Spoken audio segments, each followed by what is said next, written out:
नागपुरात ऑटो चालक मोहम्मद काशिद यांच्या हत्येप्रकरणी पोलिसांनी अवघ्या काही दिवसात मोठा खुलासा केला आहे.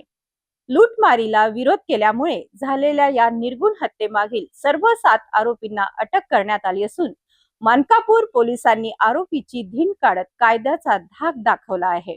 नागपूरच्या गोरेवाडा पिटेसूर रोड परिसरात ऑटो चालक मोहम्मद काशिद यांची लूटमार करताना विरोध केल्यामुळे दुचाकीस्वार गुन्हेगारांनी हत्या केली होती.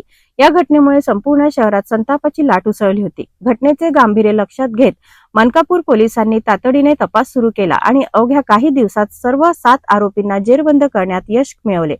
अटक करण्यात आलेल्या आरोपींमध्ये यश उर्फ गावंडे, नवीन उईके, समीर उर्फ पाजी उईके, सुलभ उर्फ राजा ठाकूर, संजय उर्फ निलेश जोगी, रोहित जगदाले आणि एका अल्पवयीन मुलाचा समावेश आहे. पोलिसांनी आरोपींना घटनास्थळी नेऊन गुन्ह्याची पुनर्रचना केली. त्यानंतर परिसरातील वस्तीतून आरोपीची पैदल धिंड काढण्यात आली. या कारवाईतून कायद्याची भीती गुन्हेगाराच्या मनात निर्माण व्हावी आणि कोणताही गुन्हेगार पोलिसाच्या तावडीतून सुटणार नाही असा स्पष्ट संदेश देण्यात आला आहे.